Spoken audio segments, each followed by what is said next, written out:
When you hear the phrase absolute unit, many things may spring to mind. Dwayne Johnson, Arnold Schwarzenegger, Family Guy, the Pixel 3 XL's notch, and a fat burger. But in today's video, we're looking at a device which truly lives up to this name. Meet the Doogee S90, touted as the world's first rugged modular smartphone and built like a tank. This is certainly a real monster in your pocket, and in this review, I'll tell you all about its features and whether it's worth your money. So first, a big thanks to Doogee for sending along the phone for review, and also shout out to my good buddy Damien Wilde for hot-footing it across Barcelona to MWC to arrange it all in the first place. As always, I'll leave links in the description for everything included in this video, so you can go and take a look in your own time. Once lifted from the box, the phone's 300-gram weight is immediately apparent, with a solid, hefty feel constructed of a mixture of metal, plastic and tough rubberized elements surrounding each corner of the phone to protect against drops on hard surfaces. The 6.18-inch U-notch IPS LCD display is made with Gorilla Glass 4 and dominates the front of the phone, surrounded by cool orange accents at each corner to add some visual flair to the design. The phone is protected by IP68 water and dust resistance to back up its rugged exterior, and Doogee claims the phone has even survived being in water for up to 2 weeks, which is no mean feat. Along the left side of the phone is the SIM tray, which is concealed behind a waterproof flap to help prevent water and dust ingress. Below this is a programmable hotkey, which I'll talk more about later. And on the right side is the volume rocker, power key and camera shutter key, and at the base of the phone is the USB-C charging port covered once again by a protective flap. The singular microphone is concealed on the bottom right hand corner of the phone inside the rubberized corner. And on the rear of the phone is the dual camera setup, dual LED flash, fingerprint reader, a singular loudspeaker, and finally magnetic modular accessory docking pins, which I'll go over in more detail later in this video. Overall, whilst bulky and heavy, I do like the quirky looks of the Doogee S90. It's been well constructed and has a good in-hand feel despite its bloated weight. With my only criticism being due to the buttons on the left and the right sides of the phone, this makes it almost impossible to use the phone in a gimbal without accidental button presses occurring. So looking closer at the display, and this is a really nice looking panel with great colour and contrast and decent outdoor light legibility. There is a touch of motion blur evident, but this is minor and didn't spoil my overall opinion of the display. Watching movies, browsing websites and social media are all well handled, with text crisp and easily legible and images having good clarity. My only small gripes here are the notch and the lack of oleophobic coating on the glass. The notch does feel like it's been added for notch's sake and doesn't really add to the functionality of the phone. Looking at the bezel around the display, I certainly would have preferred a slightly smaller display area in favour of the camera, sensors and the earpiece being arranged in a straight line above the main display without the need for a notch. This is of course all down to personal preference, but is something I felt wasn't needed in this case. But as far as rugged phones go, this is one of the best displays on offer, and one which I don't think you'll be disappointed with. The Doogee S90 ships with Android 8.1 out of the box and is largely bloat-free aside from some custom applications such as the toolbag application with a number of handy tradesperson-inspired applications like a picture hanging tool, height measurement, compass and sound meter. Whilst I didn't personally need to use any of these tools myself, I can confirm they do work well and will no doubt come in handy for those who can make use of them. Down to the left hand side of the phone is the hotkey, and this can be used to program things like a screenshot or open the camera or various other options should you need.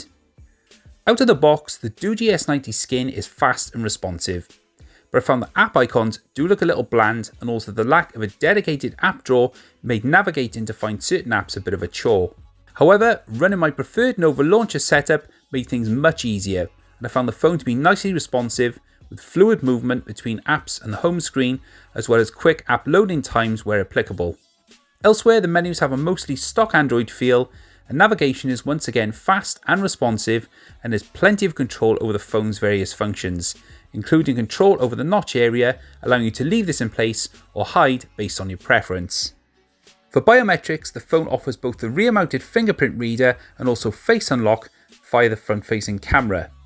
I do have to be honest, the fingerprint reader has a complete mind of its own and often fails to read my fingerprint, despite registering the same print twice. Whether this is a fault with my handset I'm not sure of, but at least the face unlock is decently fast with a good success rate in well lit environments, only beginning to fail in areas of low light. So onto performance, and the Doogee S90 is equipped with a Helio P60 octa-core processor, 6GB of RAM and 128GB of built-in storage with support for microSD cards up to 256GB. Over prolonged use, I've had no complaints with how the phone runs, with it handling all of my day-to-day tasks like social media, web browsing and watching online content from various streaming services. Whilst I'm not usually a big fan of gaming on phones, graphically intensive titles such as Asphalt 8 run really well on high settings with just a few frame drops throughout, but nothing to ruin your enjoyment of the game.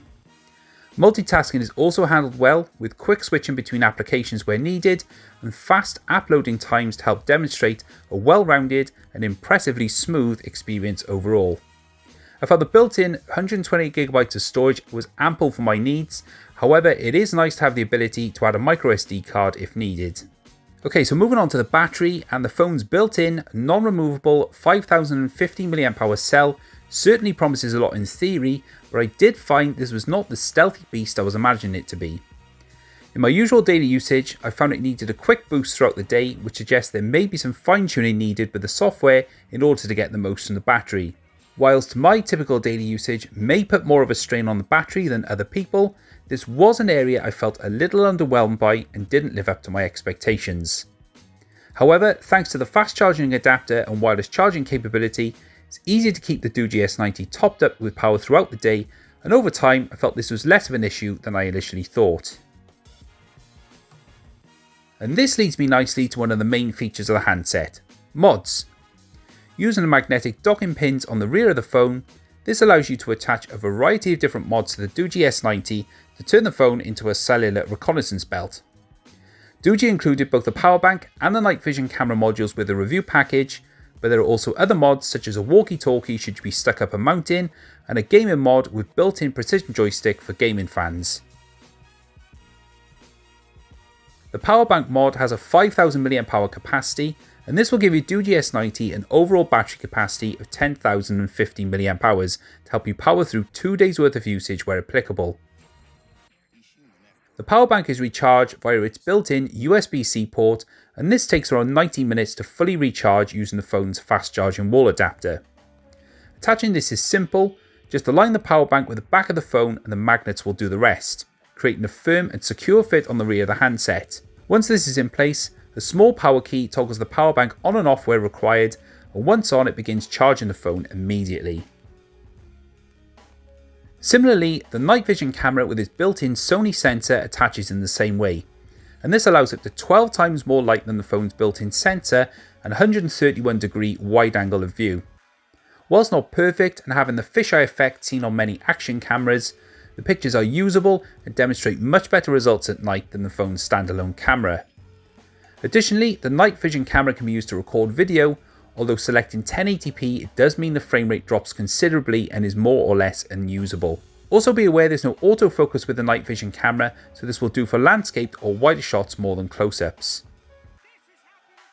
So from the night vision camera to the main camera then, and in my opinion this produces decent results in good lighting, although images can appear a little soft and washed out at times, which robs photos of fine details.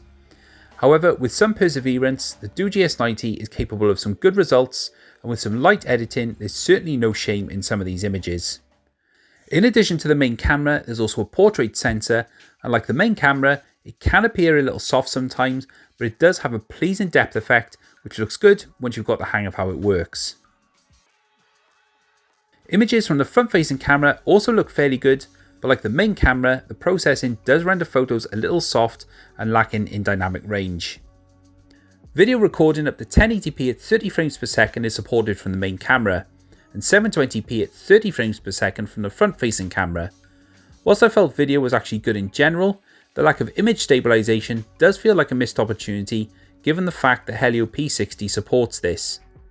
And due to the fact there are so many buttons around the phone, this also means using a gimbal to stabilize the footage would be really tricky. In all fairness though, I wasn't expecting an imaging powerhouse, and on the whole, the results from the cameras are usable and certainly not poor by any means. So to sum up my findings, the Doogee S90 has been a very welcome surprise. It's an enjoyable, superbly built, well-made rugged smartphone which looks good and has great performance to match, only slightly let down in some areas by its slightly disappointing battery life and camera output.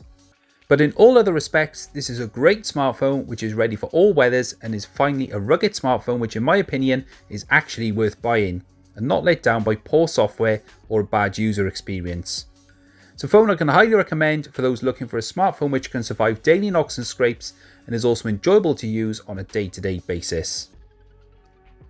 If you've got any questions about anything you've seen in this video, then please leave these in the comments and I'll get back to you as soon as possible. And don't forget, if you're new here, please consider subscribing so you don't miss more videos coming on the channel very soon. But for now, this has been my review for the Doogee S90. My name's Mr. West, and I will catch you guys later.